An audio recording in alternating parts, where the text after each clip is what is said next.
अल्फाज की दुनिया के दोस्तों, मैं ममता तिवारी, एक कवि, लेखक, समाज सेवी, व्याख्याता, यूट्यूबर, इंस्टा पे 13-14 किताबों के साथ एक डायरी, 2 आलेखों का संग्रह लिए एक माँ, एक हमसफ़र, दोस्त, मददगार, बाहें फैलाकर अपनी दुनिया में आपका स्वागत करते रोज़ पूछती हूँ, और क्या कह रही है ज़िंदगी। हाँ तो संदीप, क्या कह रही है तुम्हारी ज़िंदगी। आज मैं ज़िंदगी पे बात करने वाली हूँ। बात दरअसल यूँ हुई कि मुझे ऐसा लगा कि कुछ मुझे अपने बारे में भी बात करनी चाहिए, अपनी ज़िंदगी के बारे में भी बात करनी चाहिए। ये किताब मेरे दिल के बड़े करीब है, यूँ भी कभी कभी। इस किताब की खासियत ये है कि इसको हमारे मित्र ने, इसका कवर पेज श्रीकांत आप्टे साहब ने बनाया है और ये पूरी बुक हैंड रिटन है। तो इसमें मैंने ज़िंदगी के बारे में बातें की हैं। तो जब ज़िंदगी की रोशनी ने अचानक काला लिबास पहन लिया और अंधकार छा गया, तब कविता ने मुझे सिखाया कि उस मुकाम पर जहाँ दूसरों की बुराइयों की चोट से रोना नहीं आता, बल्कि लोगों की अच्छाइयाँ देख आँख भर आती है, बस तभी असली कविता की शुरुआत होती है। और आज आँखों में कुछ नमी सी है। हो सकता है आप लोगों को, मुझे नहीं मालूम कि ये मेरी चीज़ें कैसी लगेंगी। मैंने तो फूल यादगार की तरह किताबों में रख दिए थे और वो कभी कभी सूख कर गुम भी हो जाते हैं, पर मैंने अक्षर रखे हैं इस बार किताब में ताकि वो सालों साल ना मुरझाए। तो ये किताब मैंने डेडिकेट की है उस कलम को जो रुकना नहीं जानती, उन ज़िद्दी अक्षरों को जो जब तब कागज़ पर हुजूम बनाकर खड़े हो जाते हैं, उन तमाम रिश्तों को जो स्याही बने, और उस खूबसूरत ज़िंदगी को भी जिसमें मैंने पनाह ली। अब मैं अपनी बात कहने जा रही हूँ, थोड़ी सी आपको बड़ी लगेगी, पर उस बात को कहने के पहले जो मैंने लिखा है वही पढ़ती हूँ कि जो भी जिया उसे दिल से लिखा, वो नहीं लिखा जो जिया ही नहीं। तो सच कहूँ, जीवन हादसों और संयोगों का ऐसा दस्तावेज रहा जिसमें कलम किसी और की थी, स्याही किसी और ने भरी, शब्द किसी ने चुने, तहरीर किसी और की, हस्ताक्षर एक अनजान के, मतलब सब कुछ दूसरों का, पर फिर भी कहलाई मेरी ज़िंदगी। लिखने वाला कुछ चीज़ें बस दीवानगी में लिखता है। दीवानगी अगर गुनाह है तो मुझसे ये गुनाह हुआ है और हर क्षण हुआ है। कच्ची मिट्टी से मैंने मोहब्बत की दीवार तैयार की, अचानक बारिश से भर भरा के ढह गई। मैं भीगती प्यासी बगैर छत के वो खुले आसमान के नीचे खड़ी थी, संबोधन विहीन। मेरा कोई अस्तित्व नहीं था। ऐसा लगा जैसे अभी अभी नवजात शिशु दुनिया में आकर सहमा सा बिलख रहा हो, और अचानक मेरे शब्दों की पोटली जो सदा मेरी पीठ पर रहती थी कहीं गुम हो गई। वो अक्षर जो मेरा वजूद तैयार करते थे, मुझे पहचान दिलाते थे, कहीं खो गए। बावरी सी ढूंढती रही उन्हें, करती रही तलाश यहाँ वहाँ।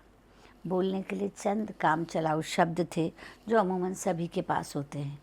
तभी अचानक गहरी नींद से मानो किसी ने उठाकर मुझे अक्षरों की वो पोटली फिर थमाई और कहा कि अब इसे खोना नहीं, यही तुम्हारा अस्तित्व है और यही मेरे जीवन का भी सच है।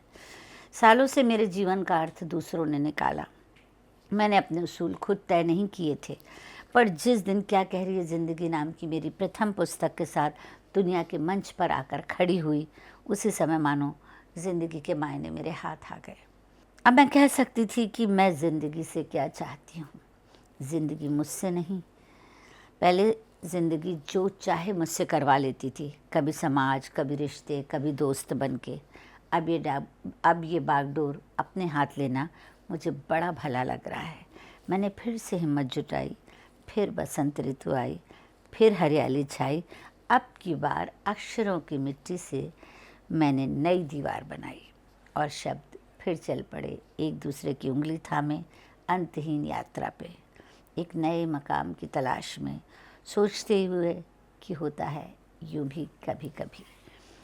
तो इसकी एक नज़्म मैं आपको ज़रूर बताना चाहूँगी जो शुरुआती दौर में लिखी गई थी कि चमकीली धूप सदा तो नहीं रह सकती। हो सकता है ये नज़्म आपने सुनी हो, पर आज मैं बड़ी संजीदा होकर इस किताब पर बात कर रही हूँ, तो जो मेरे हाथ आ रहा है मैं वो आपको सुना रही हूँ। चमकीली धूप सदा तो नहीं रह सकती, काले बादल भी आते हैं छाने के लिए, थोड़ा सब्र तो रखना होगा इन बदलियों के साथ, आखिर आई तो है ही जल बरसाने के लिए।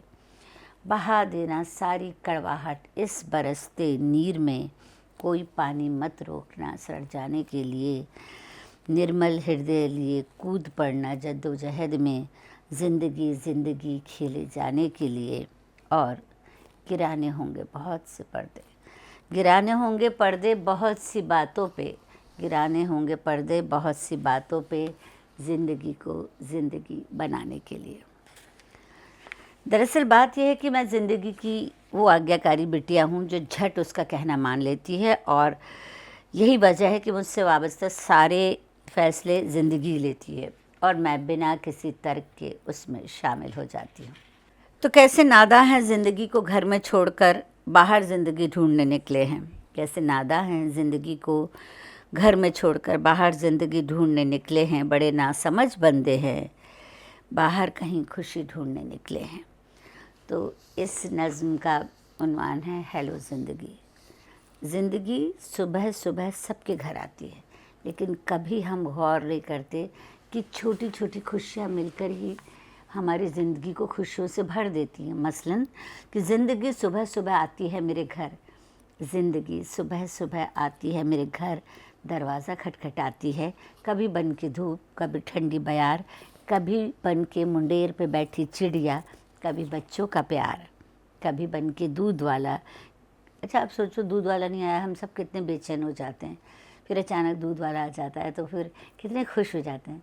वो जो छोटी सी छोटी खुशियाँ हैं वही तो ज़िंदगी है। तो कभी बन के मुंडेर पर बैठी चिड़िया, कभी बच्चों का प्यार, कभी बन के दूध वाला, कभी गैस की टंकी, तो कभी खुली खुशनुमा छत, तो कभी बन के तुम्हारा खत। और मैं बुद्धू उसे पहचान नहीं पाती, और मैं बुद्धू उसे पहचान नहीं पाती। आपाधापी में शायद मेरे चश्मे का नंबर बढ़ गया है। हमें हर वक्त ये क्यों लगता है कि हम ही सही हैं? हमें हर वक्त यही लगता है कि हम ही सही हैं। क्या जो दिखाई देता है आईने में हम वही हैं? ये रूबरू है कि अचानक ये क्या हो गया? अचानक ये क्या हो गया? आईने से मेरा चेहरा खो गया। मैंने जिसे लेकर झांका था उसमें कभी दिखता तो नहीं वैसा भी। आईनों की बड़ी ख़राब आदत है ये, आईनों की बड़ी ख़राब आदत है ये। ख़ुद तो बदलते नहीं, बस चेहरे बदल देते हैं। और हम हैं एक कि गुमशुदा से अपना पता पूछते फिरते हैं। कभी आईनों को बदल के देखो, कभी आईनों को बदल के देखो, तब पता चलेगा कि दूसरों के आईने में हम कैसे दिखते हैं। आज मैं शायद मुझे ऐसा लग रहा है अपने आप को दोहरा रही हूँ, पर कभी कभी हमारा मूड भी चेंज हो जाता है। हमको भी लगता है कि हम उस बात को आपको फिर से सुनाएं। तो मूर्ख मन उंगलियों में रंग बिरंगे पत्थर पहन नसीब बदलने निकला है। मूर्ख मन उंगलियों में रंग बिरंगे पत्थर पहन नसीब बदलने निकला है। पत्थरों से जो नसीब बदले जाते तो 10 उंगलियों में भविष्य न पहन लेते। पर हाय, अंधविश्वासी मन बार बार पत्थरों पे जा टिकता है कि शायद कुछ चमत्कार हो जाए, कि शायद कुछ चमत्कार हो जाए, सारे दुख अंधेरे में कहीं खो जाएं। पागल मन पत्थरों से खुद को बहलाना चाहता है। पागल मन पत्थरों से खुद को बहलाना चाहता है। जो हासिल नहीं हो सकता उसे पाना चाहता है। इस मन को बिगाड़ा हमने खुद। एक्चुअली इस मन को बिगाड़ा हमने खुद लाड़ में, और अब सोच रहे हैं कि ज़िद्दी बच्चे का क्या करें। तो ये हमारा सच है कि हम खुद बिगाड़ते हैं मन को और फिर सोचते हैं कि ऐसा हमारे साथ क्यों हो रहा है। तो एक लंबी सी नज़्म है, चलो उसके साथ बात ख़त्म करती हूँ कि उदासियों की मियाद बहुत लंबी है, उदासियों की मियाद बहुत लंबी है। तो चलो उसी के साथ ज़िंदगी का जश्न मनाएं। बदल नहीं पा रहे जब हम ज़माने को, तो क्यों ना खुद में ही बदलाव लाएं। गर खुशी ने कभी दस्तक ही नहीं दी दर पर, तो गमों को ही दोस्त बनाएं। फूलों के खिलने में शायद वक्त है अभी, फूलों के खिलने में शायद वक्त है अभी, तब तक कांटों से ही निभाएं। और जो ना हो हासिल कांटे भी, तो दरख्तों से काम चलाएं। नफ़रत की गलियों को रौंदते फिरे अब तक, नफ़रत की गलियों को रौंदते फिरे अब तक, मोहब्बत के तंबू में अब डेरा जमाएं। रोने के लिए हज़ारों वजह हासिल है, रोने के लिए हज़ारों वजह हासिल हैं। चलो अब हंसने के बहानों का हिसाब लगाएं। उम्र की तरफ मत देखो आगाज़ के लिए, उम्र की तरफ मत देखो आगाज़ के लिए। चलो आज से ही बच्चा बन जाएं। कुल मिलाकर फ़लसफ़ा यही कहता है ज़िंदगी का कि हर हाल में बस मुस्कुराएं। कितने भी सुखद अनुभव हों, पर लेखन में दोहराव किसी को पसंद नहीं आता। पर अगर भूलवश ऐसा मुझसे हो जाता है तो मैं आप पाठकों से, व्यूअर्स से, लिसनर से, सबसे कहना चाहूँगी मेरी इस गलती को माफ़ करें। आप उसको भी तो देखिए, उस ऊपर वाले को, उस बाजीगर को जो बिखरने के बाद भी कठपुतलियाँ बनाया जा रहा है बिना रुके। और उन कठपुतलियों का भी सोचिए जिन्हें धागे से बंधे रहने में, नाचने में बड़ा मज़ा आ रहा है। तो अनमोल मोती से लफ्ज़ों का ख़जाना है मेरे पास, अनमोल मोती से लफ्ज़ों का खजाना है मेरे पास, फिर भी मुझसे गरीब कोई नहीं।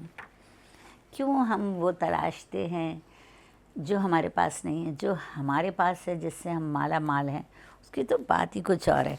तो मैं एक दुआ के साथ बात ख़त्म करती हूँ कि सुबह को सूरज घोल के पी डालो चाय में, सुबह को सूरज घोल के पी डालो चाय में, दोपहर तक थोड़ी नींद की खुमारी जी लो, रात गए चांदनी की चुस्की लो छत पे लेट के।